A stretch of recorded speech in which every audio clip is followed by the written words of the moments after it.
तस्बिर यति बेला तपाईले दृश्यमा देखिरहनु भएको छ। नेपाल प्रहरीका पूर्व एआइजी विश्वराज पोखरेल राष्ट्रसभा प्रवेश गर्नका लागि घण्टी घर आइपुग्नु भएको छ। एआइजी विश्वराज पोखरेल जिन्दाबाद ओखलढुङ्गालाई के भन्छ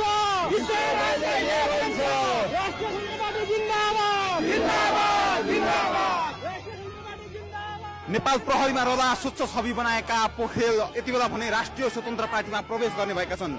आगामी फागुन 21 गते निर्वाचनको मिति तोकिँदै गर्दा राष्ट्रिय स्वतन्त्र पार्टीमा विभिन्न नयाँ र शक्तिशाली अनुहारहरू जोडिँदै गएका छन्। सोही क्रममा आज नेपाल प्रहरीका पूर्व एआइजी समेत रहेका पोखरेल राष्ट्रिय स्वतन्त्र पार्टीमा प्रवेश गरेका हुन्। उनलाई तामझामका साथ राष्ट्रिय स्वतन्त्र पार्टीमा स्वागत गरिएको छ। ओखलढुङ्गा जन्मथलो रहेका पोखरेल नेपाल प्रहरीका एकदम स्वच्छ छवि बनाएका अधिकारी हुन्, जसले चाहिँ पछि बढुवामा आफू अन्यायमा परेपछि आफ्नो विरोध पनि जनाएका थिए भने पछिल्लो समय उनले सर्वोच्चमा पनि रिट हालेका थिए। दृश्यमा देख्न सकिन्छ दर्शकबिन नेपाल प्रहरीका पूर्व एआइजी विश्वराज पोखरेललाई तामझामका साथ राष्ट्रिय स्वतन्त्र पार्टीमा प्रवेश गराउनको लागि घण्टी घर ल्याइ पुर्याइएको छ।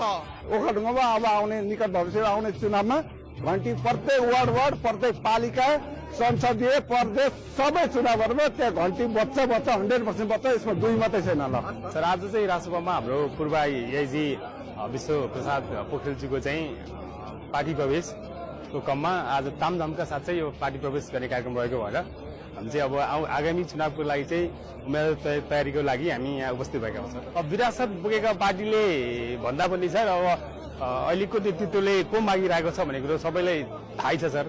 यी कुराहरूको बावजुद हामी यहाँ उपस्थित भएको छौँ। आज विगतका कुराहरूलाई हेर्दाखेरि हाम्रा यी शीर्ष दलहरूले गरिएको खासै केही त्यस्तो विकासोन्मुख कार्यक्रमहरू त्यस्तो केही देखिएन सर।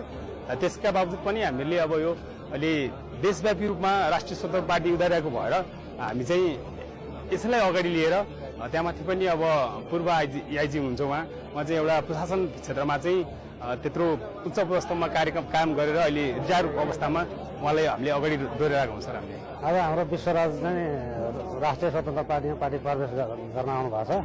अनि उहाँ दाइ जतिको मान्छे चाहिँ ओखलढुङ्गाको चाहिँ उम्मेदवार बन्न चाहनु भएको छ हाम्रो जिल्ला ओखलढुङ्गाको, र उहाँ पनि ओखलढुङ्गाकै हुनुहुन्छ। र उहाँको अब यो पुरानै उसले भन्दा पनि नयाँ यो चाहिँ थालनीको लागि हामीले यस राष्ट्रिय स्वतन्त्र पार्टीलाई अँगालेर सरलाई अगाडि बढाउनको लागि आज यो तामझाम सहित ओखलढुङ्गाले यसपालि घण्टी बजाउँछ।